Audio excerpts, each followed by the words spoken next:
Hey there guys, what's going on? Welcome back to Voice of the Valleys with your host, Mr. George Crasso. Hope we're all doing well. Host and friendly neighborhood far-right thug, enemy of the state.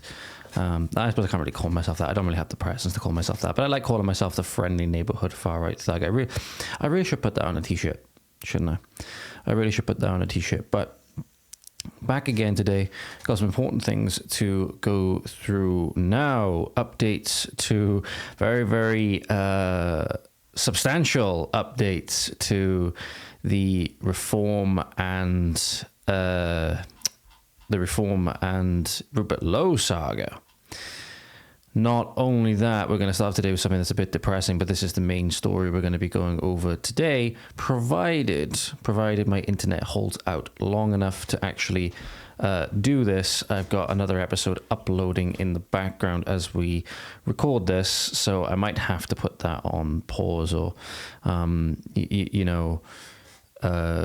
that for the time being if it means that my internet is not strong enough to load the things that we're going to be going through today whilst we talk about them. But we're going to be starting off today. This is a damning indictment from the Telegraph. First off, Telegraph reported that, again, apologies, I can't quite get it all to fit in the box, guys, but I'll show you the actual Telegraph article that I'm referring to now. Once I get rid of this annoying QR code pop-up, I'll probably have a lot more pop-ups coming up as well. But, yep, there we go. No, I don't want your bloody cookies. Go away. Prisoner released early by Labour killed... Honestly, hang on, these things keep coming up. Right. Prisoner released early by Labour killed man the same day. This was published today, actually, at 10:15 a.m. And let's take a look at it. They might actually not be able to read the full article, but we'll see what we can get. So bear with me, guys. This is the article we're referring to. Liam Matthews was involved in knife attack... Liam Matthews. Sorry, I was honestly wondering, did I know this guy? Because I'm pretty sure my old next door neighbor has the same name, so I thought it might have been the same guy for a minute. It's not. I can remember now. He looks a lot different now that I look at it. Sorry, guys, that was a bit odd.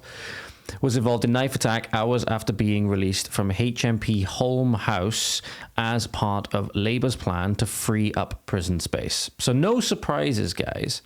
Or, you won't be shocked to hear that they released a violent criminal early and he went on to commit violent criminal acts again. I wonder how that's working out. So, a prisoner who was freed as part of Keir Starmer's controversial prison scheme killed somebody on the same day he was released. Liam Matthews, 26, left HMP Holme House in Stockton-on-Tees, Durham, just hours after the quote just hours before the quote brutal knife attack. Father of one, Lewis Bell, 26, was hunted down quote like prey unquote by Matthews, Ashton White, 18, and Sean McLeod, 23, over a drug dispute, a court heard. After a trial at Teesside Crown Court, Matthews and White were convicted of his manslaughter and McLeod of his murder. How, if all three of them were involved in this, how did they convict two of manslaughter and one of murder? That's very confusing. Don't get that whatsoever, but this is the British Ministry of Justice and the British Justice Department we're talking about. So no surprise there that none of this makes sense. The Ministry of Justice has insisted that it had, quote, no choice, unquote, but to implement the emergency release program. Of course, yes. You have people languishing in prison mind for things that they put on social media. You have people who literally never saw the end of their prison stint because they committed suicide in prison for simply holding a sign outside of a, quote, unquote, asylum seeker hotel for it's just saying that the government is corrupt. And oh, what do we see here? More government corruption that got a man killed and has now left this child without a father. And has left obviously the girlfriend or fiance or wife, whoever it may be, assumedly, without their partner, without their support. Truly, truly disgusting. In June last year, Matthews was jailed for 22 months at the same court for violent disorder after kicking and stamping on his victim in a street fight. So not exactly a model citizen, has to be said. This is the unfortunate victim here. This is now the man who was murdered, hunted down like prey, they said, and has now left a child in this world without a father, without that role model, without that very necessary role model, because we know exactly how much fatherlessness plays into child delinquency and antisocial behavior, and how they're going to turn out later on in life. God rest his soul. After his release, on the morning of September 18th, Matthews was involved in the fatal knife attack, which resulted in Mr. Bell being left to die in the street. So let's run back over this. He was imprisoned in June of last year for 22 months at the same court, mind you, for violent disorder after kicking and stamping on a victim in a street fight. So obviously presumed that the victim survived that encounter.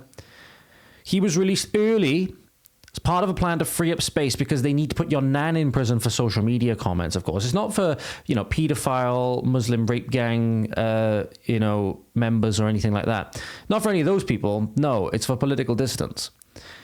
And then they released him early and cost this man his life and cost that child a father. Tell me how this government is acting in the best interests of Britain. Do tell me. A Ministry of Justice spokesman said, "Our thoughts today are with the family and friends of Lewis Bell. They'd be right, in my opinion, or this is what, the way I see it, to tell you to shove those thoughts up your arse, because quite clearly you do not care. You don't care. Every bit of this was preventable. Every single bit of this was preventable by, deporting a bunch of foreign criminals that shouldn't be here. Maybe starting with that, but no, you won't do that. Of course you won't. This government inherited prisons days from collapse. Had that happened, the police would have been forced to stop making arrests and the public would have been put at unconscionable risk. As if they're not being put at unconscionable risk anyway. When you just put paedophiles back into their communities, when you don't prosecute them, or when you let them off with community order sentences or whatever it is. As if they're not in grave danger anyway. When you arrest fathers for trying to rescue their daughters from rape dens and you leave the daughter in the premises. When you have officers turning up to a residence where a young girl, I believe, if my memory serves, I'll see if I can find the clip in a moment of the guy talking about it. I know exactly where it is. Where she was ruled for being drunk and disorderly, despite the fact there was copious evidence of all the abuse that was being there, right? And that they did not arrest any of the 5 or 6, I believe it was, Asian, we'll use their lovely little euphemism, Asian males that were at the residence doing unconscionable things to this young girl. I'll see if I can find the exact clip and we'll go on to that in a moment. We had no choice. Yeah, of course you did. Of course you had no choice. But to introduce an emergency early release program. We did so with protections in place. Clearly they weren't enough. Including exclusions for those serving serious violent crimes. I'd argue maybe that this, kicking and stamping on a victim in a street fight may be classed as a serious violent crime. The Ministry of Justice says the case will be investigated fully as a serious further offence. Of course it would. And now we have the statement from the family. In the statement released after their conviction, Mr. Bell's family said they were devastated to have lost a, quote, much-loved father, son, brother and uncle. I can imagine that they are. This is so needless. But this is deliberate. Remember we talked in previous episodes about problem, reaction, solution? This is all done with a very sinister agenda in mind. This is done by design. This is not an accident. This is not incompetence. This is done by design. Lewis was killed in the most brutal and heartless way, they added. We hold all 3 males convicted responsible for his murder, despite the convictions of 2 of them for manslaughter. Yes, you should. You should also hold responsible the system that allowed this to happen. We hope the convictions of his killers today will bring some form of closure. However, we will never get over the loss of our Lewis, and now we must rebuild our lives without him. We love and miss him every day. But we will love and miss him every day. Imagine, my heart goes out to these people. My heart goes out to these people. You know, nobody did. No good citizen deserves this. You know, no good citizens, the son, the young son, his brother, you know, his nephews, his niece, his nieces, his dad, you know, his mum.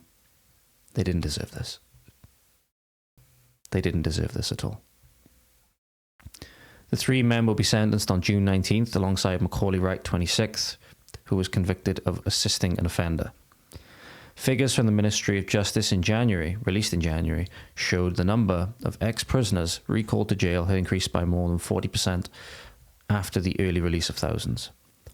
Despite the launch of the controversial scheme, internal forecasts predict the prisons will be back at full capacity within a year. So what I'm getting from that, at least, is within a year, this man has lost his life. His son has lost his father, or you know, a daughter has lost her father. His father and mother have lost their son. A sister or brother has lost their brother. Nieces and nephews have lost their uncle. You know, friends have lost a very very treasured friend potentially. And with this entire scheme, internal forecasts, at least the way I'm reading it, are predicting that within a year, it'll be as though they'd never done anything anyway. Unless what they mean is that it'll just be thought criminals and all of these other people back that will make these prisons back up to full capacity within this year. Are you seeing how the government is complicit in all this yet? Seeing how the government was complicit in this man's death? Behind closed doors, they're probably laughing about it. Laughing their way to the bank with their newest pay rise. As a result, jails in England and Wales will be full by early 2026 and short of 5,400 spaces by November 2027, according to data provided to the Commons Political Accounts Committee. So that is the unfortunate's not the word for this. This is disgusting. There's no words to describe with how preventable this was from not releasing violent offenders early. They've done, you know, their time at the very least, assessing them, maybe seeing if they're worthy of being released at all, you know? And this man, Mr. Lewis Bell, after being hunted down like prey by three men, has now died. It was left to die in a street. And obviously, apparently this is over a drug dispute. And this really goes back to the harmfulness of the drug trade, obviously. So, again, word to the wise for anybody getting, anybody whose mind is young, susceptible, anything like this. Whatever you can do not go down the same path as these people. Really, all of them. I have no doubt that this man was indeed a very loving father and could very well be trying to look at the most positive side of all of this. You know, you don't want to speak ill of the dead, obviously, for obvious reasons. It's a horrible trade. It breeds more and more things like this. This is what it profits off of. This is what it breeds. You know?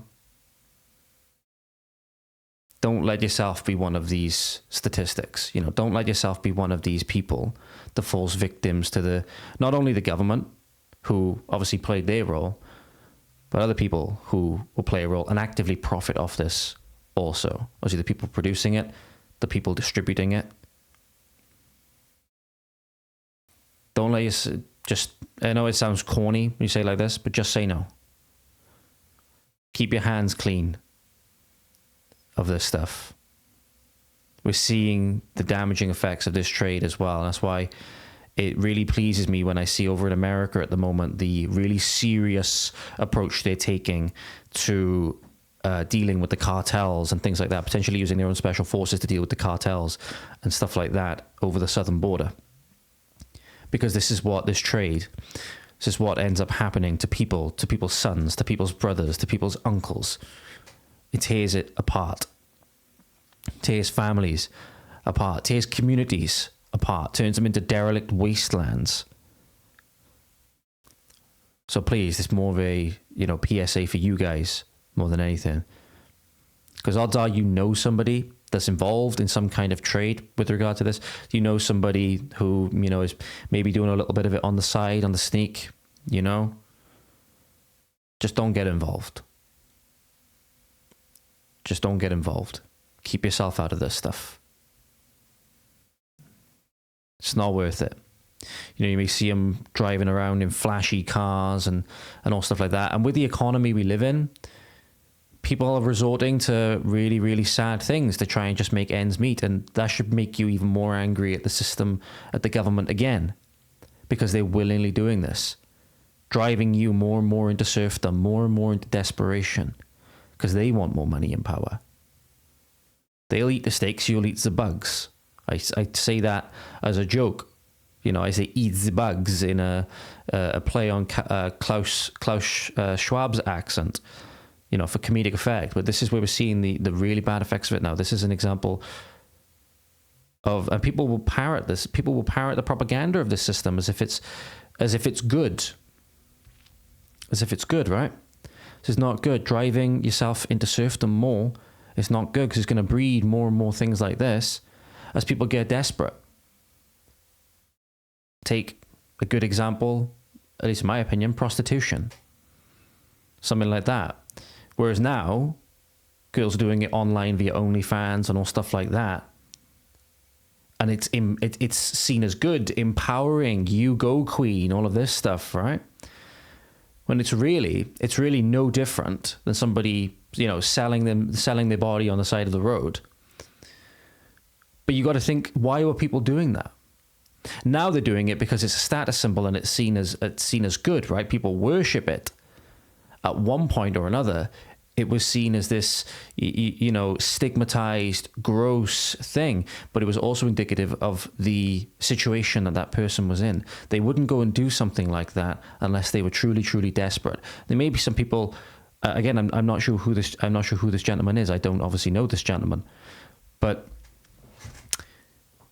got involved with some very, very bad stuff. If he was involved in this drug dispute. And like others that get involved in very, very bad things, you can rest assured at some point, whether it's a life cut short at 26, is he 26? Yeah. Whether it's a life cut short at 26 via gang violence, or when you naturally cast off this mortal coil and maybe you have to face up to your actions in the next. You're going to have to face up to those actions at some point. You're going to end up with consequences of those actions at some point. There's no free ride. There's no free ride. So we ever think about the trajectory that this country is heading, ladies and gentlemen, and what we may need to do about it. It's a very, very sad story. Very, very sad story. Now let's get into some other stories now. So this is from Peter Sweden. I'm going to read you his X post. It was posted 2 hours ago. Peter Sweden, by the way, is a journalist from, I believe, Sweden. His name is Peter Emanuelsson. He's a Swedish journalist, political commentator, and supporter of freedom, kindness, and liberty, right? And he wrote on X, reporting on some events that were undergoing in the UK at the moment. Truly, truly harrowing stuff. It can now be, and one thing before I read this, I read something really troubling earlier, right? I read something very, very troubling earlier that apparently, according to whatever data they've got for this, I don't really know how they've tabulated this because I didn't read it. It was just a brief X statement. I might have bookmarked it. I'll see if I can find it. But the UK currently is ranked, I'm not sure where they ranked this from, but ranked as the second worst place to live, second most miserable place of existence basically. Truly a massive indictment on where we are. I remembered one thing, guys, as well. I do apologize. I remembered one thing that I was going to show you before we moved on to the next part. So I brought up the case of that young girl where the police went to the house, and instead of prosecuting the men that had taken this young girl to this house and done God knows what to her, they arrested her for being drunk and disorderly. Please bear with me while I bring that up for you, ladies and gentlemen. I've got the clip pretty much ready to go. Okay, ladies and gentlemen, just about got that clip loaded for you. So here we go. This is the clip that I was referring to, but a grandfather calling about his granddaughter, and this was in Rotherham, as the gentleman will explain. Family stories.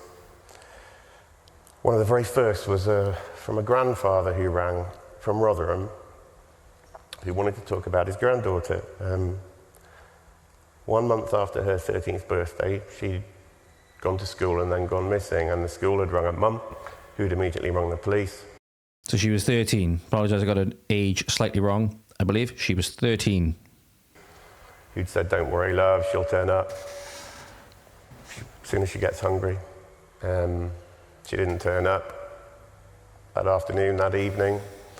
And at 2:30 in the morning, the next morning, a woman on the other side of Rotherham had picked up the phone and dialed 999 because she'd heard a young girl screaming in the house next door. Police had gone round to the house. They found this 13-year-old girl with another young girl. She was almost completely naked. She was blind drunk, and she was with 7 adult Pakistani men. She was drunk and leery. And sorry, ladies and gentlemen, I accidentally closed the clip. I wanted to stop that a bit quick, because let me rewind that section for you. 7. So I thought it was like 5, 4 or 5 from what I remembered. 7 adult Pakistani men with this 13-year-old. Given the majority of girls that were affected by things like this, we can assume with decent level of certainty that it was a young British girl, of an ethnicity that is, native to the British Isles, English or Scottish or Welsh or Irish, right? One of those. Could also be, obviously, a young girl that was of a not any one of those from different ethnic background, but likely would not have been of a part of a community that runs on a particular ideological and quote unquote religious persuasion. But 7 men and 1 13-year-old girl, and she was drunk, leery, very well could have been drugged up as well. Let's just see what the police done about it. She was almost completely naked, she was blind drunk, and she was with 7 adult Pakistani men. Adult. She was drunk and leery. And South Yorkshire Police arrested the 13-year-old girl for being drunk and disorderly. They took her back to the station, put her in the cells, eventually charged her, and she was convicted. They didn't even question the men as to why they were in a house with a 13-year-old girl who was nearly naked in the early hours of the morning. So, they turn up to the house. I'll listen to it one more time so that, again, your ears weren't deceiving you. Your eyes weren't deceiving you either if you're watching the video. Turn up to the house. And at the very least, being as, not forgiving, that's kind of the wrong word. Generous. Being as generous as possible that you could be. You could say, well, at least by arresting her, they could have arrested her without arousing suspicion to try and get her out of the residence, right? The police could have played that. But no, they pursued it all the way to conviction. The judicial system, the lawyers, whoever was involved in this, they pursued this all the way to conviction. So quite clearly, it wasn't just for the girl's safety in mind to get her out of the residence, right?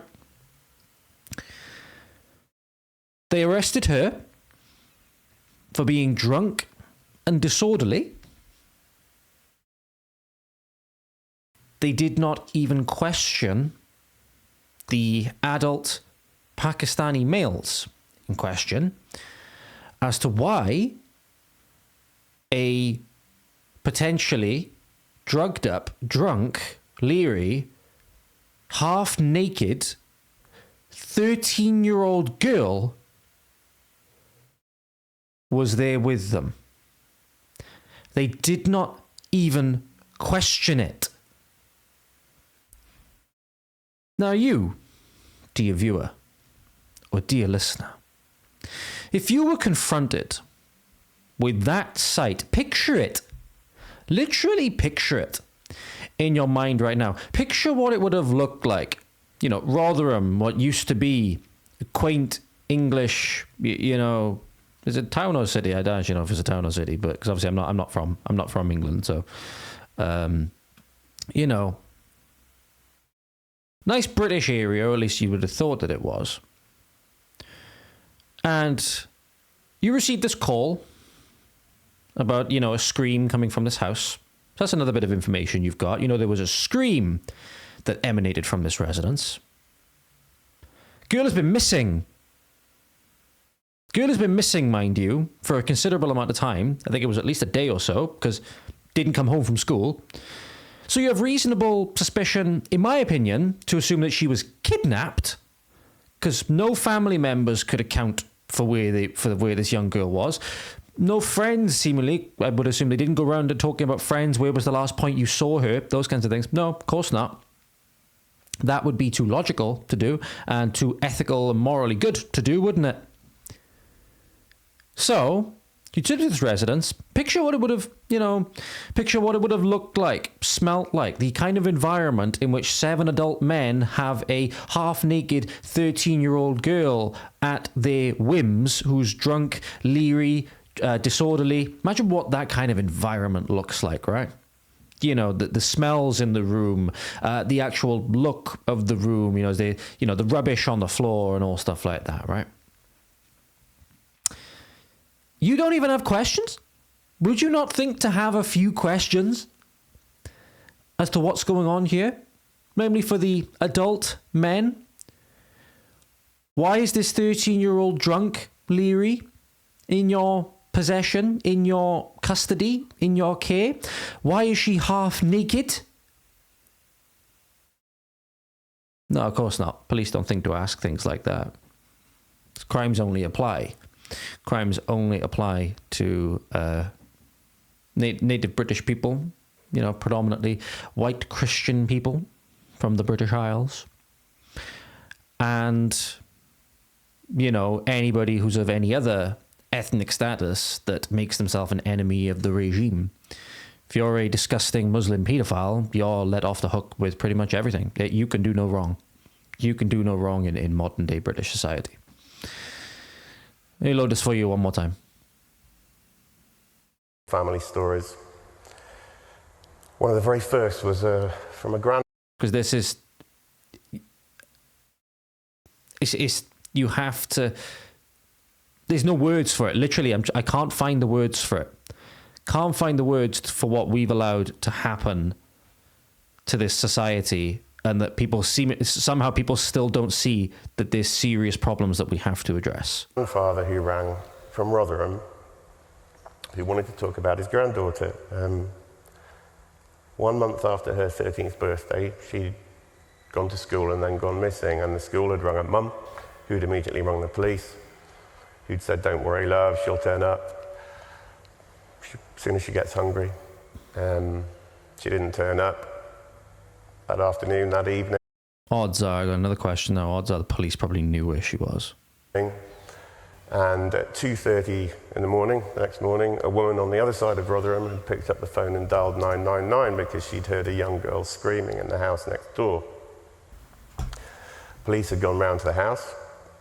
They found this 13-year-old girl with another young girl. She was almost completely naked. She was blind drunk, and she was with 7 adult Pakistani men. She was drunk and leery. And South Yorkshire Police arrested the 13-year-old girl for being drunk and disorderly. They took her back to the station, put her in the cells, eventually charged her, and she was convicted. They didn't even question the men as to why they were in a house with a 13-year-old girl who was nearly naked in the early hours of the morning. This is politically correct UK. This is the kind of stuff that happens. I'm going to see if I can find something else now as well that really highlights some of the things that could very well have been going on in this residence as an example for you guys on, you know, the kind of depravity that we are dealing with. So I'm gonna show you this now. This is a transcript from one of the trials. I'd be kind of shocked if you hadn't seen this already, to be honest. It made the rounds on social media a little while ago. I've just moved the wrong one. It's not what I meant to do. Let me sort this a minute, ladies and gentlemen. So here's one of the, I've covered this before, but here's one of the transcripts that you can find on X, for example. You can find it in many places, but here's a transcript from one of the trials involving one of these, rape dens and rape gangs. I'm going to read it for you as well as put it up on screen now. Just be warned, guys. What you're about to read and hear is very, very distressing. You, Mohammed Kara, prepared her for gang anal rape by using a pump to expand her anal passage. You subjected her to a gang rape by 5 or 6 men, count 30. At one point, she had 4 men inside her. A red ball was placed in her mouth to keep her quiet. Not only were you both involved in the commercial and sexual exploitation of this person, you also used her for your own self-gratification. You both raped her when she was under 13. When she was very young, although it is not clear whether she was under 18, you both raped her at the same time, oral and vaginal/anal. It happened on more than one occasion. That's the kind of depravity we're talking about, folks. And when we say, we as a people of Britain, that these people should not be here, and they should never have been allowed to come here, they should be removed stat. This is why. Things like this are why. And why we're done messing about now. We're done playing the politically correct games of the liberal intelligentsia. We're done being nice to people that do this to our children because we're scared of being offensive, quote unquote. We are done with it. If you're wondering why Europe and other places are, quote unquote, as Searchlight or Hope Not Hate would say, lurching more and more to the right, this is why. Allowing things like this to happen to young children for a political incentive, for an ideological incentive, and due to ideological, worldview. If you're wondering why people have just about had enough and being filled with murderous rage on the daily, this is why. Things like this, that when unpunished, and people that tried to speak up about it were punished, fathers that tried to rescue their daughters were punished, people that blew the whistle were punished. I wonder why people are filled with a murderous rage every single day. These diversity and inclusion and equity campaigns which only seek to further things like this. Yeah, Britain is a tinderbox. Make no mistake about it. It's waiting to go. So now, I told you we're going to go into reading this article from Peter Sweden now. Title of which is it can now be illegal to pray in your own home in the UK. Authorities have sent letters warning people it could be an offence to pray within your own home in certain buffer zones. This headline may sound like something that could happen in North Korea, but no, this is happening in the UK. Authorities in Scotland have sent letters to people warning them about a new law which establishes a 20-metre safe access zone, quote-unquote, around abortion clinics. Ah, yes, around the new pagan ritual of where you got to go sacrifice your children to, I don't know what the equivalent is of Planned Parenthood in the UK, but yeah, the new, sacrificing your children to Baal so that you can go slut yourself up on a Saturday night. Yes, amazing, amazing. This includes people's private homes. People have already been arrested in the UK for praying silently in their head, people have already been arrested in the UK for praying silently in their mind on a public street while in the vicinity of abortion clinics. That's true. But now, if people pray inside their own private homes, they could be breaking the law if their house happens to be within 200 metres of a clinic. So, you cannot even pray inside your own house for any reason. Whether it be for St. Michael, just for the strength to carry on every day and to have our back in battle, whether it be to, St. Mary or anybody else, you want to pray to, obviously God himself. I wonder if it applies to, certain other demographics, certain other religions as well, or maybe if it's just one in particular. I think it's just one, or maybe two, in the case of Judaism in particular. This comes because Hamza Yusuf tried to bring in legislation a little while ago in Scotland. And I thought he was meant to be leaving Scotland, but he still seems to be leeching off the Scottish taxpayer, despite the fact that he keeps saying that he's going to leave because it's become unsafe or whatever. That conversations that occur around people's dinner tables inside their own homes can be grounds for criminal activity under very, very Orwellian hate speech laws. But he's right in saying that it's extremely, extremely Orwellian. A letter sent to residents to say activities in a private place, such as a house within the area between the protected premises and the boundary of a zone, could be an offence if they are seen or heard within the zone and done intentionally or recklessly, quote unquote. Yes. So you could be praying upstairs like this with your window open and somebody sees that. And obviously this is an AI generated image, as it says here, but you could be praying inside your own house, not harming anybody, seemingly.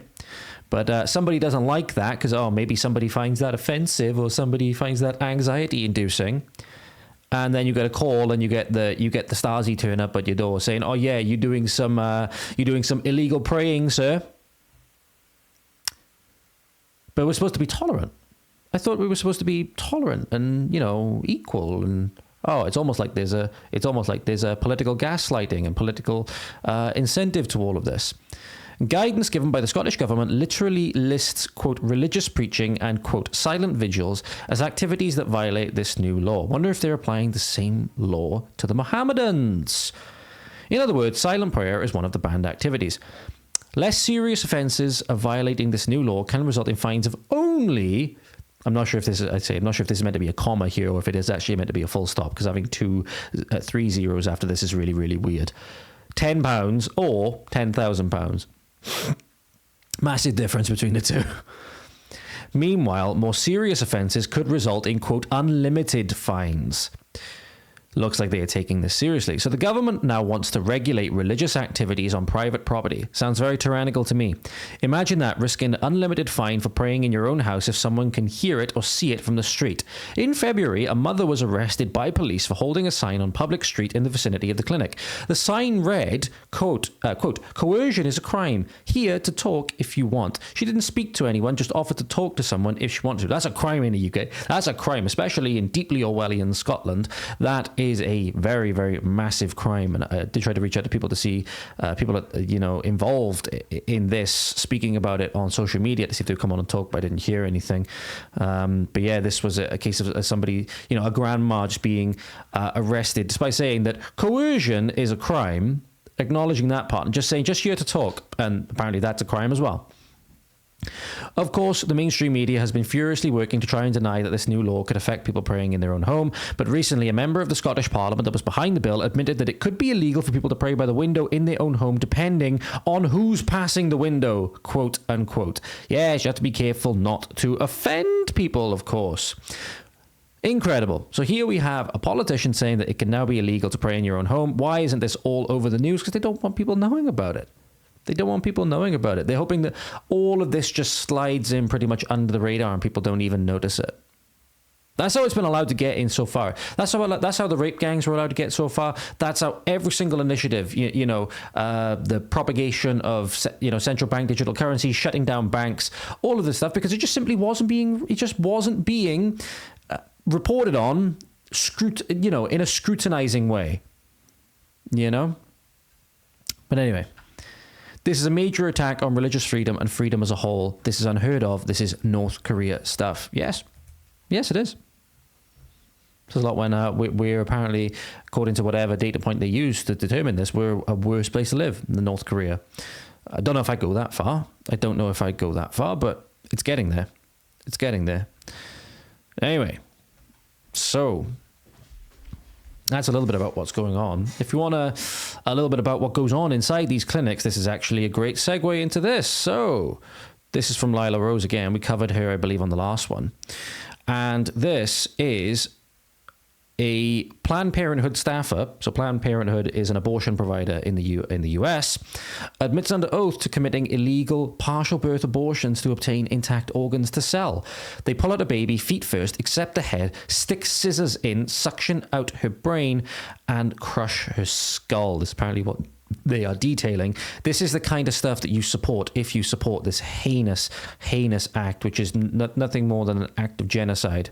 Silent genocide, because people have gone to, the fruits of what they feel they get from it, the quote unquote freedom that they get, means that they feel as though they can kill babies just because they want to the tune of, I think, about 250,000 in the UK. But let's hear what goes on inside these places, right? In general, some people will actually try to change the presentation so that it's not vertex. So it's a vertex presentation.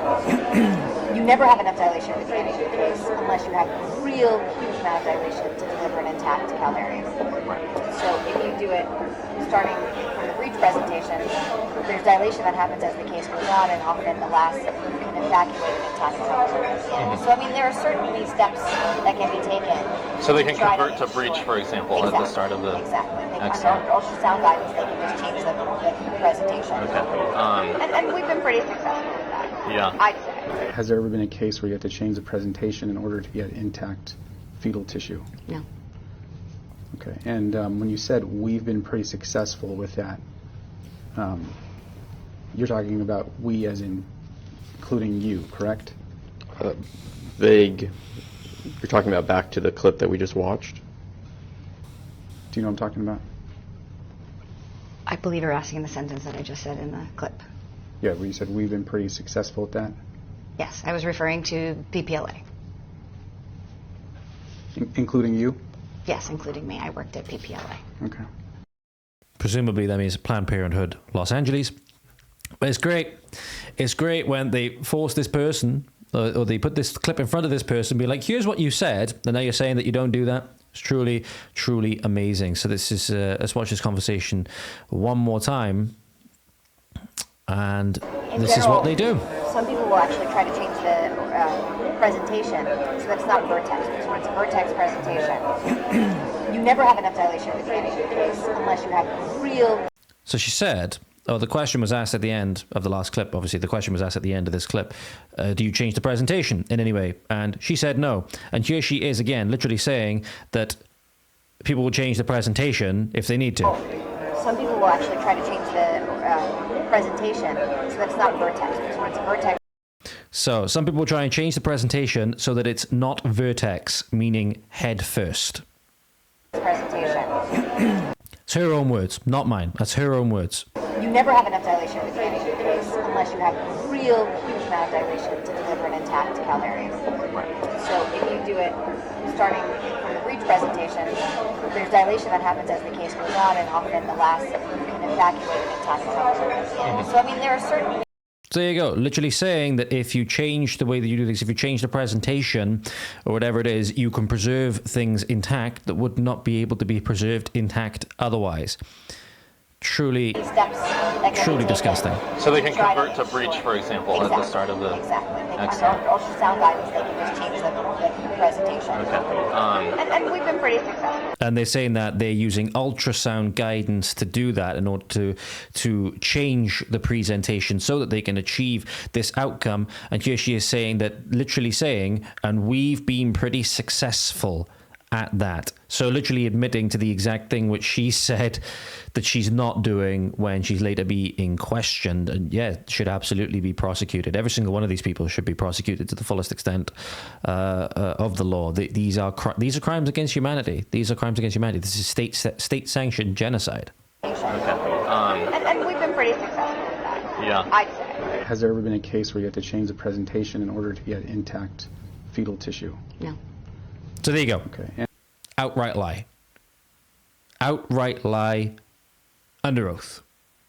And when you said we've been pretty successful with that, you're talking about we as in including you, correct? Vague. You're talking about back to the clip that we just watched? Do you know what I'm talking about? I believe you're asking the sentence that I just said in the clip. Anyway, this is where she knows the jig is up at this point.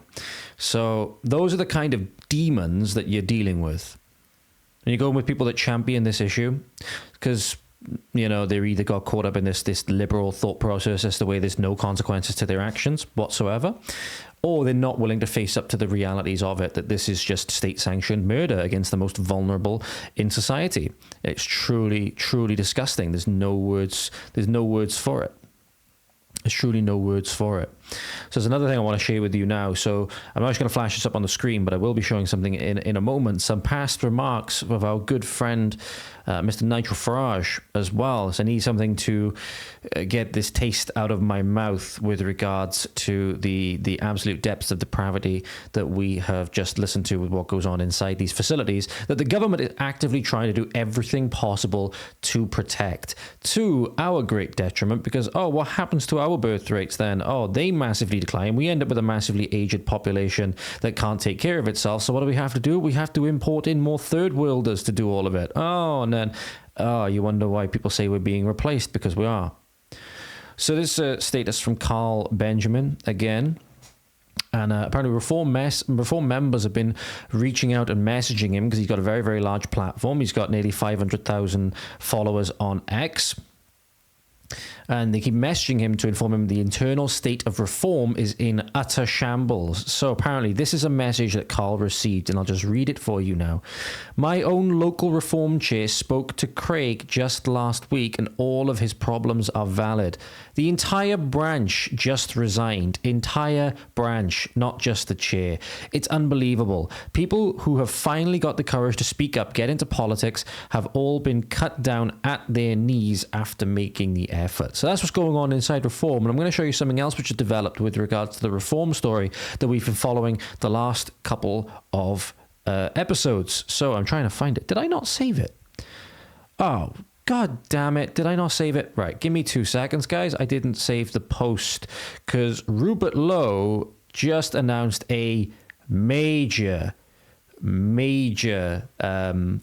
initiative that somebody else echoed a little while ago, but has been rather strategically silent on that front now.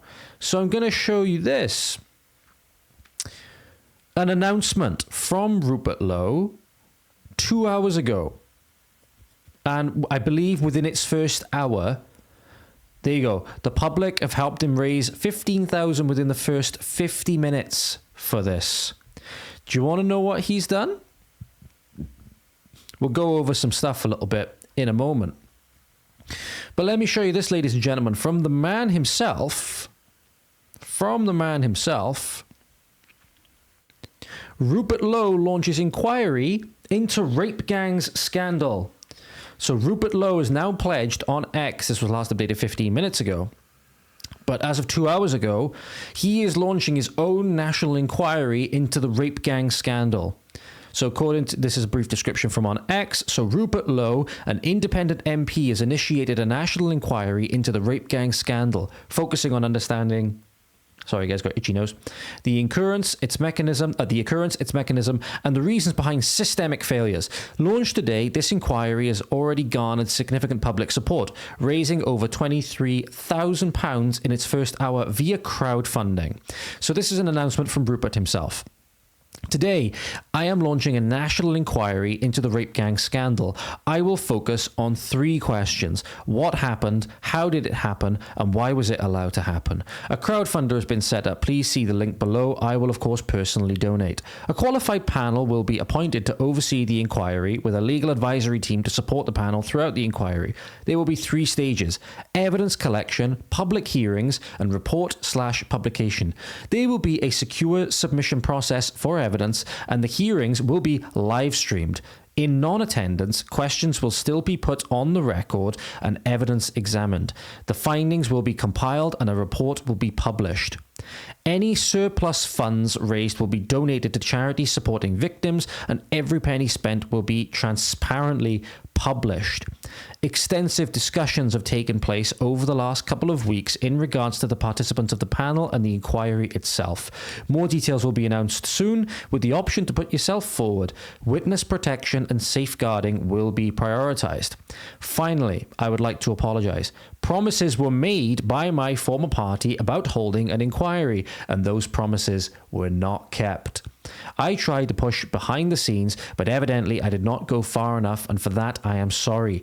I do not believe that making such bold claims, which gave so many hope, and then failing to deliver is an honest way of conducting politics, particularly on an issue of this magnitude. Yes, absolutely, completely agree with that. And we're going to go over some clips from before of dear leader Mr. Nigel Farage saying that he would launch a public inquiry, and oh wait, he's been very quiet on that front, and I do wonder why.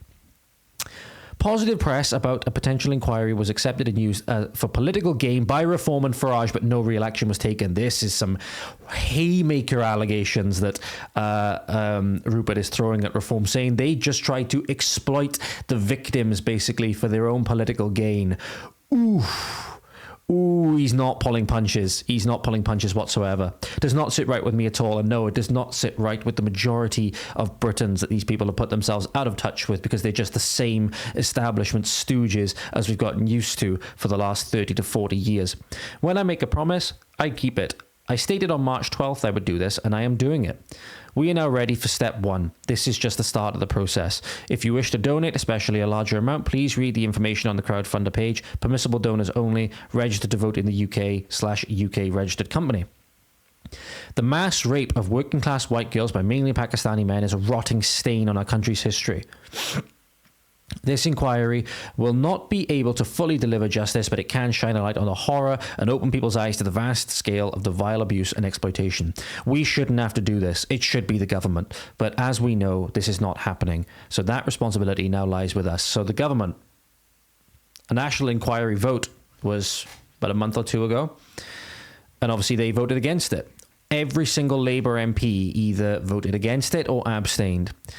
Several prominent Conservatives also abstained. Suella Braverman was one of them, which was rather, puzzling, to say the least.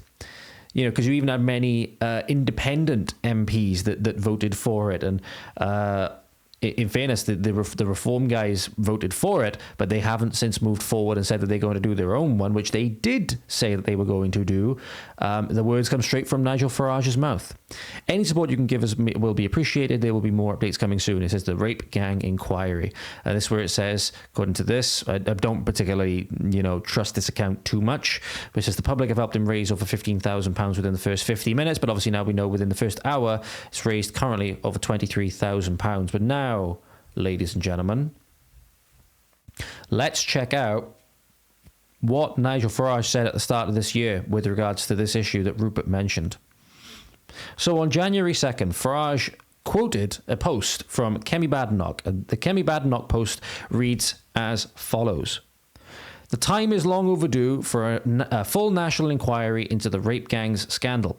Trials have taken place all over the country in recent years, but no one in authority has joined the dots. 2025 must be the year that the victims start to get justice. And Rupert actually commented on that, damn near ratioed the post. And said, it's good that you're saying this now, but many will ask, why didn't the Conservative Party act when it had the power to do so? Sammy Woodhouse also commented on it, saying, I've met with your party for 12 years about this when you were in power. I asked for an inquiry into every town and city. None of you cared. Now you need the vote. You want to speak on it. Connor Tomlinson also commented on it. What was he said? There's other comments that have commented on it well, but we'll just pause it with this one. I have been unable to find a time when you were outspoken against grooming gangs, Kemi. Could you provide the public with an instance when you were speaking up about this back when it wasn't safe to do so today? When Suella Braverman tried to marshal the Home Office into doing something about it after... what's his name? Charlie Peters. After Charlie Peters' documentary, Rishi Sunak threw her under the bus and obfuscated the racial and religious nature of these Pakistani Muslim rape gangs. You didn't speak up in support of Suella while in cabinet. You were accusing her of having a, quote, mental breakdown, unquote, last summer for blaming Sunak for the Conservatives' election loss. It looks like you came to this issue again, and it looked like you came late to this issue again, and have offered a statement of condemnation without any context. Robert Jenrick proposed policy to tackle grooming gangs during the leadership race, including deporting the perpetrators. Why didn't you? And he put a quote on here from Rishi Sunak, who in his TV interview, which was on Sky News, Rishi Sunak was asked why the government was focusing on the involvement of British Asians when the data says most offenders are white. Obviously, they're, ignoring the consistent thread between them and the fact that the population is still majority white. So we would assume that most offenders are going to be white because British people, tends to have that racial characteristic in common via their ethnicity and their DNA. But he did not defend the claim made by Braverman. Instead, he replied, quote, all forms of child sexual exploitation carried out by whomever are horrific and wrong, but with the specific issue of grooming gangs, we have had several independent inquiries look at the incidents here in Rochdale. But in Rotherford and it should be and in Rotherford, Rotherham and Telford. God damn it, Rishi, learn to fucking speak, or maybe it's a typo on the part of the transcriptor for this. What is clear is that when victims and other whistleblowers come forward, their complaints were often ignored by social workers, local politicians, or even the police. And the government.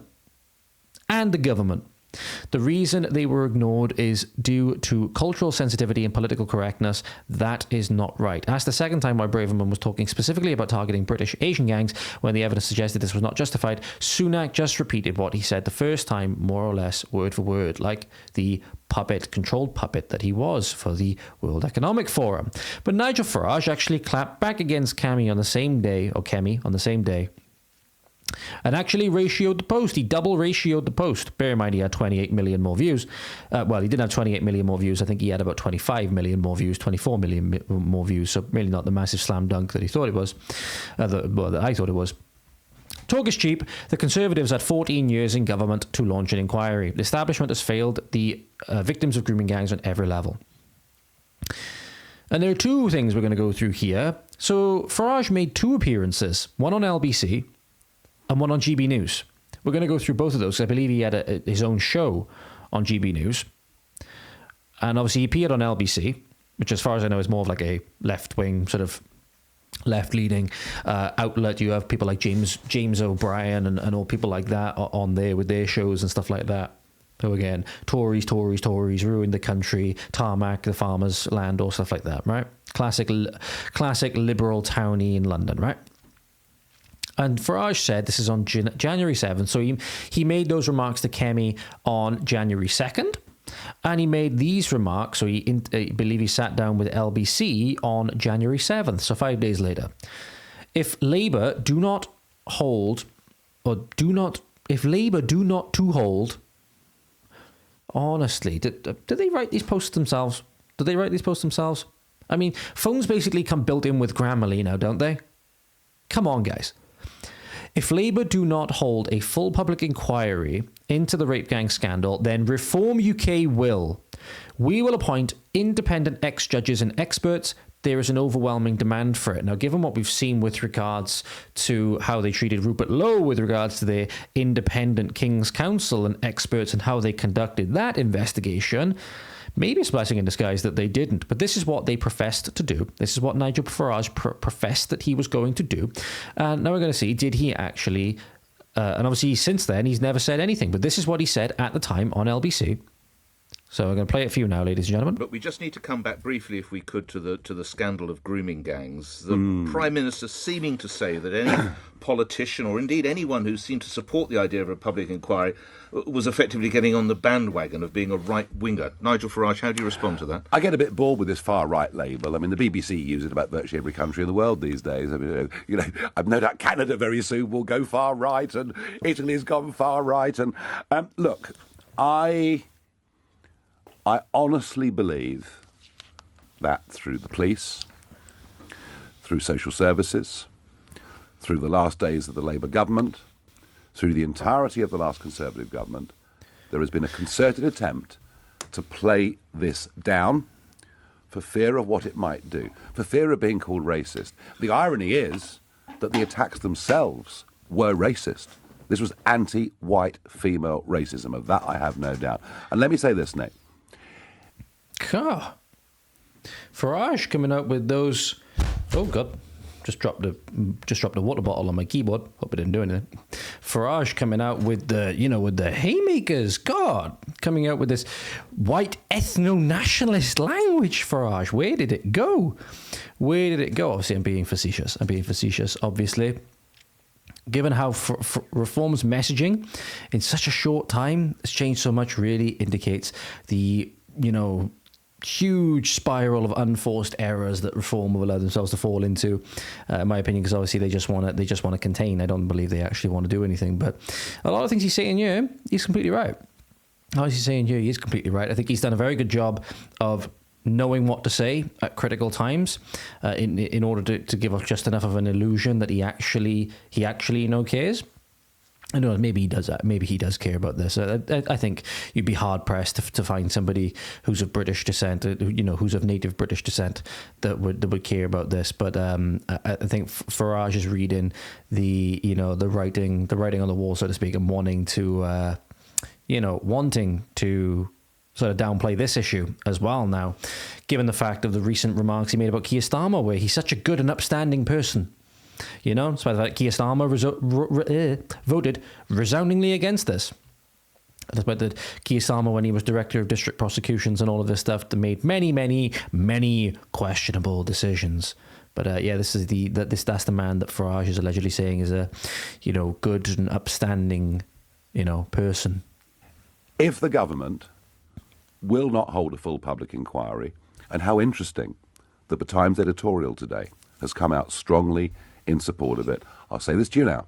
If they won't do it, we at Reform will do it. I will have no difficulty in raising the money to do this whatsoever. We'll appoint independent ex-judges and experts. Do you think he was betting on Elon Musk still backing him and not seeing through the facade when he said this? Anyone else thinking that maybe? We will have this out in public.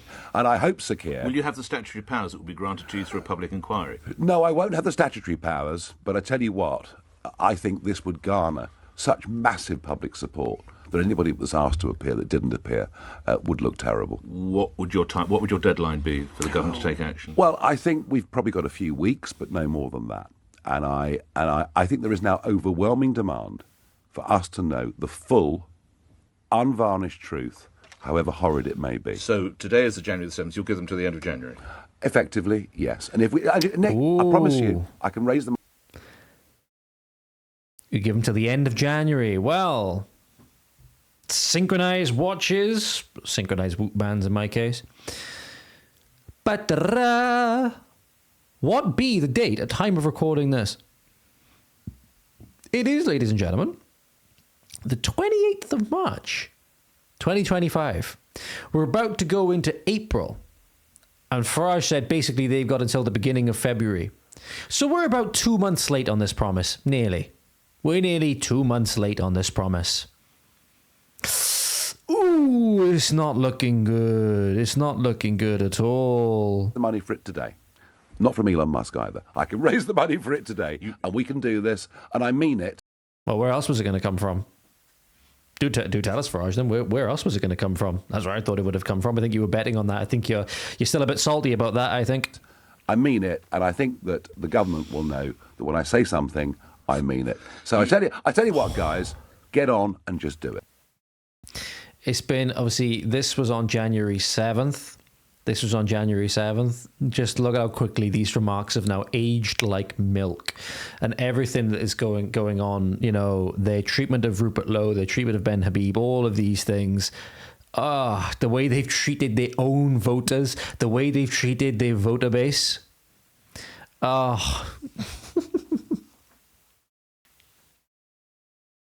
Said you have to laugh or you'll cry.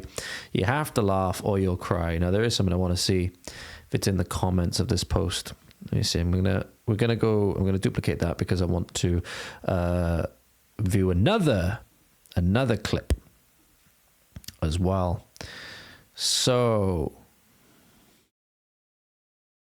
don't know. Even George Galloway said we'll join you on that. One of the massive, covers for Islamists, covers for these, violent Muslim terrorists and pedophiles. Even said that we will join you on this. But I'll see if was it this post or was it the next post we're going to have a look at? Because I know there was a certain set of comments that were particularly important, or maybe it was in the quotes of the post. Let me see if there's something in here. Don't think so. Maybe she didn't. Maybe they didn't. Maybe it wasn't this one. I don't think it was this one that they commented on. But there has been a highlighting very recently of people now coming out and speaking against Farage, due to them being involved in past political initiatives with him, such as Catherine Blakelock, who was founder of the Brexit Party, and obviously Rupert Lowe, Ben Habib, all of these other stuff, Gerard Batten, all of these other people that are coming out and trying to tell people about who Farage really is. It might have been this post. We'll see if it was this post as well. But he also went on GB News on the same day. This is from the same day. And the post from GB News says, if the government don't give us a full review, I will raise the money and put it towards a full inquiry. And I mean it. Nigel Farage believes the grooming gang scandal was an example of anti-white, quote, racism, vowing to launch a national inquiry if the government does not. Or if the government do not. Technically, the government is a plural entity, right? But yeah, that's where we are. So let's check out this clip, shall we? Remember, he said he could raise the money for this, even without Elon Musk, in one day. Let's check this out, shall we? Talk grooming gangs, and let's have a look. When Keir Starmer was asked whether we needed to have a full national inquiry, let's see what Keir Starmer had to say. It is something about the nature of our politics, because once we lose the anchor that truth matters, in the robust debate we must have, then we're on a very slippery slope. And when politicians, and I mean politicians, who sat in government for many years, are casual about honesty, decency, truth, and the rule of law, calling for inquiries because they want to jump on a bandwagon of the far right. Oh dear, oh dear, oh dear. It's all the far right. Wanting to know the truth means you're part of the far right. Now, tomorrow, Kemi Badenoch, the Conservative leader, she'll be asking in the House of Commons, she'll be putting an amendment down, effectively saying there needs to be a full public inquiry. Her difficulty, of course, is that the Conservative government, when they were faced with this, didn't have an inquiry. There was one, but it was a whitewash, frankly, because it only looked at what had happened in 6 towns and cities as opposed to the 50 that we know about now. And grooming was just but a part of it. What we need here, I believe as well, the one he's referencing, they were chosen and were deliberately chosen because they were places where it wasn't actually as big of a hotbed for grooming and child rape and stuff like this as, you know, Rotherham and places like that. That's something that I've heard. I have not corroborated that by reading the report, but people were saying, like, the reason why this national inquiry, or this independent inquiry, as they're called, was so terrible was because of because they deliberately chose towns that would not reflect the problem. So corruption runs deep in the UK establishment. Is an inquiry that is not a shotgun that deals with all of the problems that young people can face, and that can be through the church or elsewhere. We know about these things. We need a rifle that deals... At least the church called it out. Aside from, obviously, the Archbishop of Canterbury, covered for a child predator for, I believe it was about 20 years or 18 years, despite knowing of the abuse that he committed. When, you know, the Catholic Church scandal broke out, when all of these other things broke out, it was actually the members of those organizations, you know, Catholics themselves, that were the most vehement, you know, in calling it out, were vicious in calling it out, because, you know, funny enough, those institutions actually don't take kindly to this kind of thing for the most part, okay? You know... But these people, you know, have yet to receive the Catholic Church treatment. As Matt Walsh said, he puts it very, very well. The public school system in America has yet to receive the Catholic Church treatment. Due to the amount of child predators they have in their system that people are actively trying to cover for, often under the banner of LGBT and inclusivity, which makes you think, oh, what are they all about, huh? But anyway, he, you know, is saying a lot of good things. And, you know, with regard to the church, at least the actual members of that community, Catholics, were very vocal in calling it out, condemning it, whereas we saw the exact opposite in communities where this was taking place. We saw family members covering for each other. We saw adherents to the same political and religious ideology covering for each other, despite the abuse. They know that they were either involved in directly or indirectly via knowing about it. So we've seen that it's going purely along sectarian and tribal lines. They don't care for the victims, and this is a community-wide issue. With what I believe was... So there's no the point I'm making here is there's no equality, there's no equal moral equivalence between what happened in communities where these grooming took place and the Catholic Church incident, because Catholics were vocal in calling it out and condemning it, whereas other people in the other group were not. Outright racist behaviour against young white girls, who some, mercifully few, but some in the Pakistani community simply thought were trash. Now all he calls is people trying to oppose Zaya Yusuf via very valid concerns about how he got his position and his adherence to an ideology that runs common with regards to the perpetrators of the grooming gangs. Now they are the racist ones. They are just simply racist now. I have said that if the government don't give us a full review, that I will raise the money and put the money towards an independent inquiry, and I mean it. It was also very interesting that the Times leader today said, look, there has to be, the public demands that we get the full truth, because it feels like through the police, through social services, through political parties, we've not been told the truth for fear it might stoke racist division, the irony being that the crimes themselves were very racist in intent. Yep. He's not necessarily wrong in that regard. Those are the remarks that he came out and said, and he said that by the end of January, that he would have it done. And we're now at the end of March, and we still haven't heard anything. But we have heard that, as I said, the people who have valid concerns about Zaya Yusuf personally and how he got to his position, what Reform are doing with regards to torpedoing their credibility, they're just racist. They're the racist ones now. I don't think you'll ever hear the words anti-white racism come out of Nigel Farage's mouth ever again. No, not going to lie. But was it in this post? Let me check this out. I don't know if it was.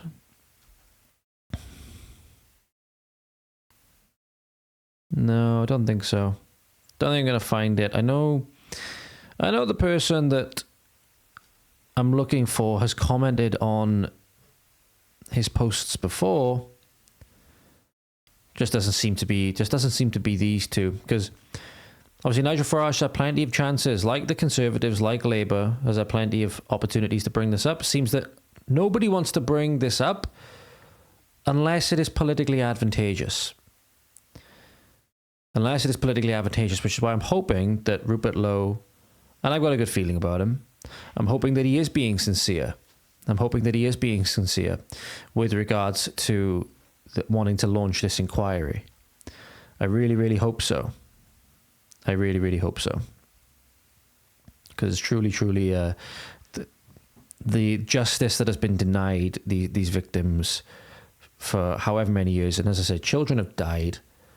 The case of Charlene Downs, for example, whereby it's alleged that she was not only, raped, gang raped, drugged and all the rest of it, the horrible treatment that happened to these young girls, but that she was murdered and cut up and basically put into the kebab meat in a kebab shop. Think about that next time you walk past your local kebab shop, eh? Just have a think about that. And have a think about that. Oh yeah, we need all these immigrants because of all these kebab shops. Just have a little think about that. There's one last thing that I want to go over for this episode, and then there's some things which I wanted to cover a couple of episodes ago that have just, because things come out so quickly, I struggle to keep up with these kind of things, but we're going to record it, and then I'll just record another one probably straight after this. The lunacy that occurred during the COVID pandemic that for some reason we just all thought was normal, necessary, good, even, of how people were being treated. And this is one of my favorite pages on X. It's called Community Notes and Violations. I'm the guy you go to for brutal community notes and violations. And it says here, COVID was a good time to prove that many people will do what they're told without thinking for themselves. And this was me. I was one of the retards out on the front of his house, clapping with pans and all stuff like that, clanging pots and pans for the NHS and all these things. Yes, I was one of those retards, right? Didn't see it at the time, didn't know any of it at the time. Actually, somehow thought that we were all doing a good thing. Did not know about any of this other stuff. I was a young, 20-year-old university student. Didn't have a clue about anything. Did not have a clue about anything. But this is the kind of hilarious, partly hilarious, partly disgusting, very disgusting indeed, kind of retardation that we allowed ourselves to fall into.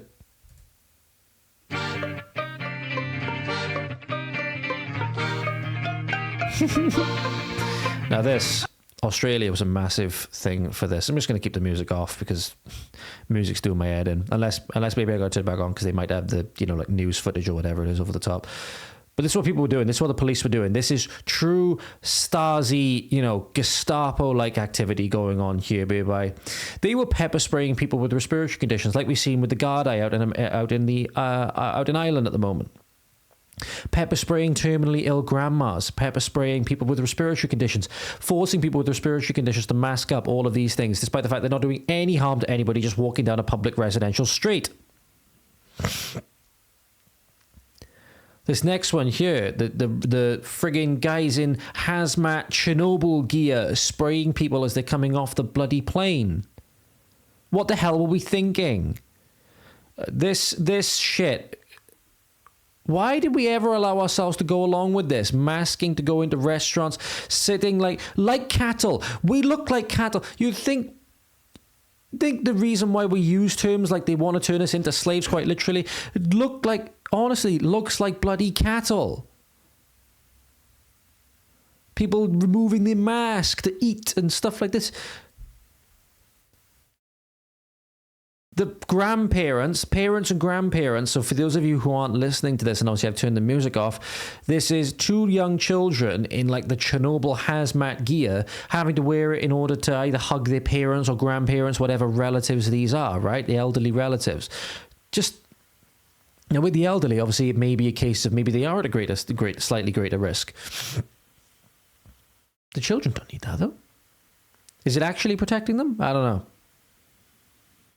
But so many people just went along with this shit. So this way now you're seeing people with literal picket fences around them to go picnicking in a fucking park, thinking it's actually going to make a difference, when they actually said in the end that, oh yeah, the 6 feet rule or the 2 meter rule, whatever it is, yeah, we just made it up. Fauci just said that he just made it up. How did we allow ourselves to fall for this? I'm asking this as somebody now I can't actually work out what's going on here because the quality of the video has dropped massively. Let me see if I can improve the video quality. The video quality has dropped substantially.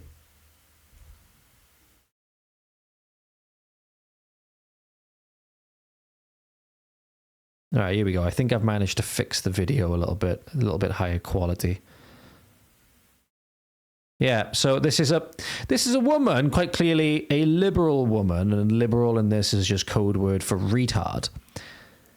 Putting a mask on her dog. Forcing a mask onto her dog. Now, my dog's just let down by there, right? My beautiful black Labrador Bailey's just let down by there. I could not imagine trying to force her into one of those chin diaper things, right? I could not imagine it. It's hard enough, believe it or not, just trying to get her harness on to take her for a walk.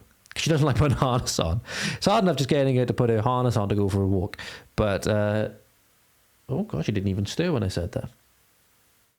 Maybe we'll try something now. It's hard enough, apologies for what I'm about to say, ladies and gentlemen.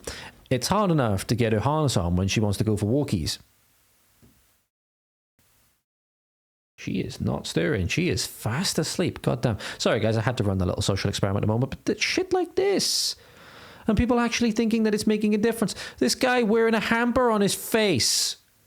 This guy wearing a dirty wash basket on his head, you know? And this was funny at the time.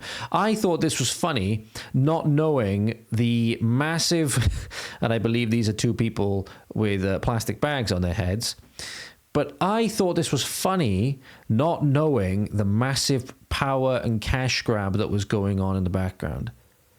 If I'd known, like many people who were already twigging to what was going on at the time, about the massive power and cash grab that was going on, or power and cash transfer, should we say, from the poor to the rich that was going on, would not have found this anywhere near as funny. Would not have found this anywhere near as funny. Pfizer sponsored your pandemic. Sponsored by Pfizer. This retard with about 10 fucking masks on. God bless that string that's somehow managing to hold that onto his head. Can you imagine how much that's cutting into the back of his ears? No, honestly. I'm not sure where this is from. It looks like there's some like, Asian language going on up here. Like maybe some like, Chinese Mandarin or Japanese going on up here. So, I don't know. If it's communist China, you don't exactly have a choice in the matter. But honestly...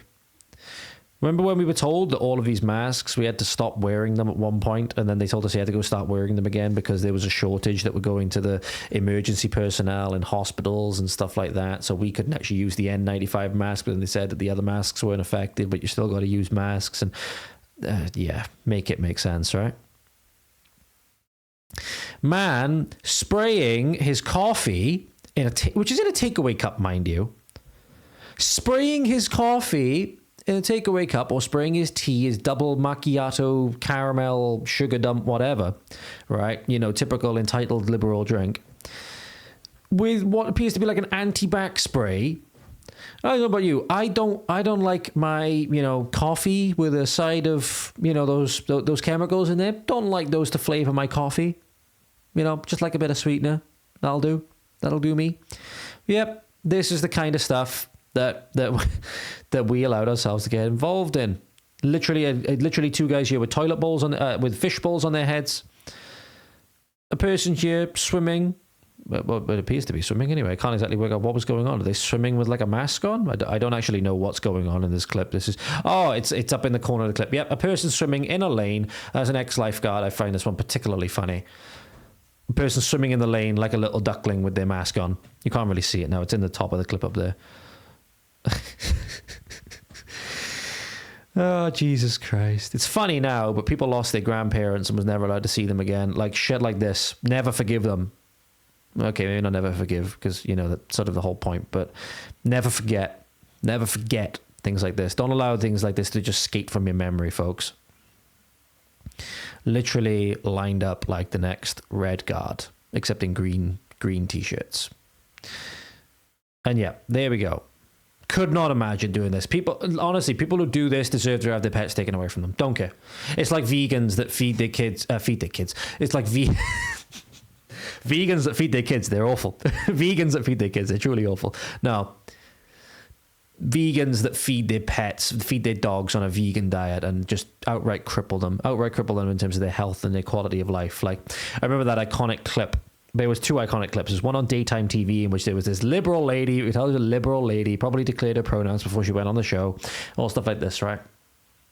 But, you know, said that her dog is prefers vegetables to meat, right? So they actually did an experiment. I can't remember where it was. It was on British TV.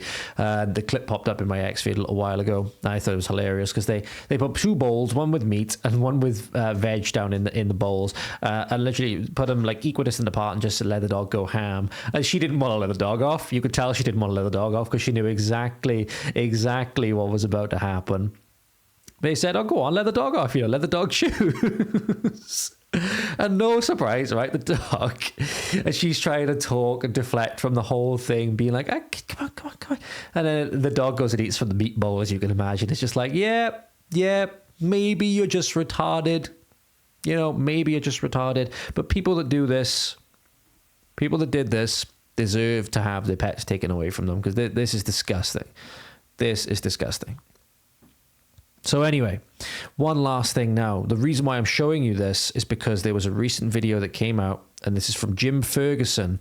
Jim Ferguson, somebody I follow on X, is a British business, I believe he's a British businessman and entrepreneur, and he's the founder of the Freedom Train International organization. And he speaks out a lot against the globalist infiltration, especially of Britain and other places.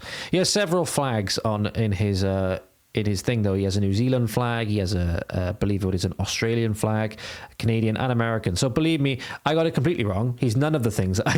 He's not British at all. I'm sorry, Jim. But I thought I saw a British flag in there because on two of the flags, obviously, they contain the Union Jack. So I do apologize for that. But he's very, very vocal in this, and he highlighted a clip that recently came out on X. Apparently, it is world-renowned psychologist Dr. Angus Dalgleish. He's a professor of oncology at St. George's University of London, and allegedly he just issued a chilling warning. I'm not sure when this clip was actually recorded, but he says, according to the post, which I'll read for you first before we go through the video, I am horrified. These injections must be banned immediately. Dr. Angus Dalgleish, professor of oncology at St. George's University of London, has just issued a chilling warning. COVID injections contain SV40, which is allegedly, I'm not speaking on this as any kind of expert, by the way, I want to make that perfectly clear, a known oncogenic sequence used to induce tumors in lab mice. So this would be something this is something I can speak on. In research, for example, one of the things which they'll do if they're doing like a mechanistic trial or something like that, some kind of, animal trial, or even just in a cell in a petri dish, if they want to either knock out a certain gene so they can observe the effects of it in the knockout condition versus the non-knockout condition to isolate if it has an effect on a certain mechanism or sequence, right? They'll do these things, right? It's a bit like where you might take a muscle out of you might take two muscles out of a rat and expose one to a condition in which it inhibits some kind of protein or sequence, whatever it may be, in order to see what the effects would be. So this is something that this SV40 would be something that's to induce tumors in mice, which might be something that would happen in a scientific sense to study how these tumors might develop under certain conditions, or if it is something that will induce tumors and those kinds of things. But allegedly, this is a oncogenic sequence used to induce tumors in lab mice. It binds to critical tumor suppressor genes like P53, BRCA, and MSH, the very genes that stop cancer in its tracks. So what does this mean? It now means, allegedly, that cancers that normally appear at 70 or 80 are now appearing at 30 or 40. That makes it sound like these vaccines, allegedly, were not vaccines at all. They're basically some kind of bioweapon. Now, cancers that normally appear when you're in your 70s or 80s, when you normally expect these things to occur, are now appearing in 30s and 40s. And we've seen the clips that are coming out on social media that came out a good while ago of the massive blood clots that were occurring in people's blood vessels that were literally they looked like foreign parasites. They looked like aliens, the thickness of these blood clots, and they looked like tentacles and shit. It was awful. I'll see if I can find the clip before we go. Dalgleish reveals 10 different mechanisms by which mRNA injections can trigger or prevent the body from fighting cancer. His words are clear. This is like giving people a genetic mutation. The long-term implications are horrifying. This isn't a conspiracy theory. This is cancer expert sounding the alarm. Now, I just want to read the comments before we go through. Maybe somebody has on there, maybe this guy's not an expert, maybe who knows what it is, but apparently somebody's saying here, dozens of oncologists have confirmed that Dr. Dalgleish warns against cancers are soaring and are at the highest levels in history, especially in younger people, because of mRNA products fraudulently sold as quote-unquote vaccines. Hundreds of studies in this report as proof, overwhelming evidence that mRNA products are ineffective and deadly.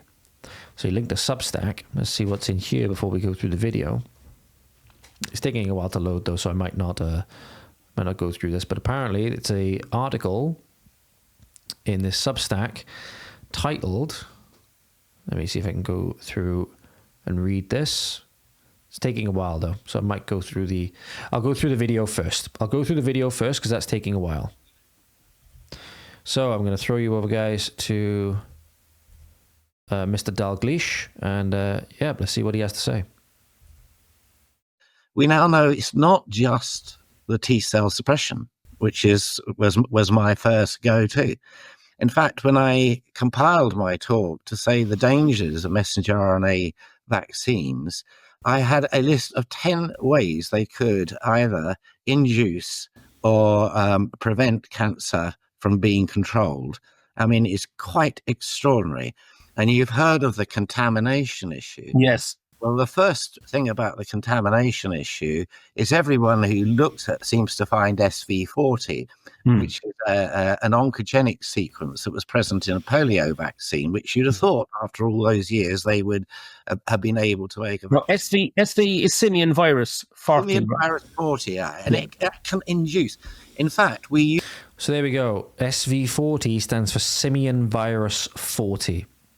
Use that in the laboratory to induce tumours in mice, so you can then test anti-tumour drugs, etc. In other words, it's a booster for cancer. It encourages it. Indeed.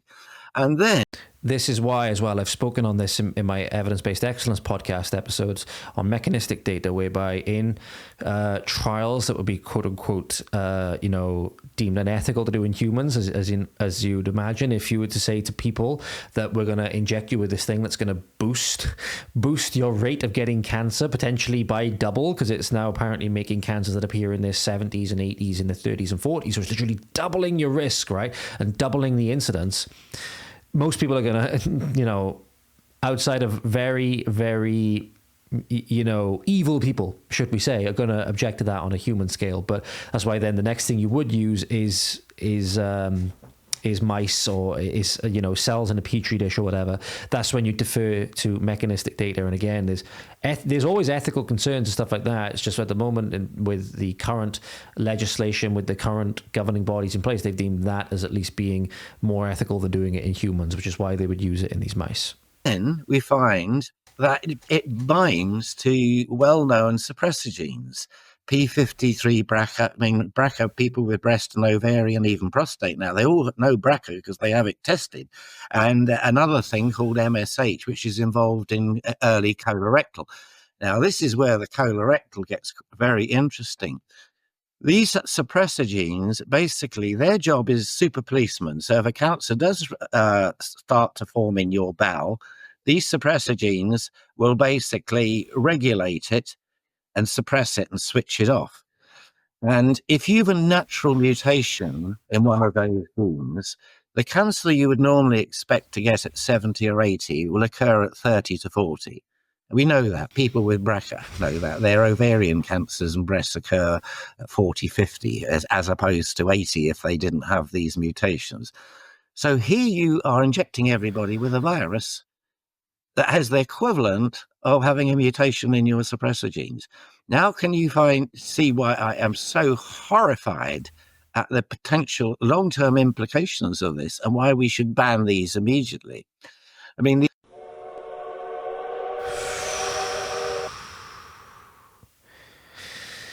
If what he's saying is true, that's horrifying.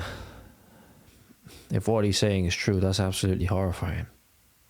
Think of people that you know have had their 5 to 6 booster shots and all stuff like that, right?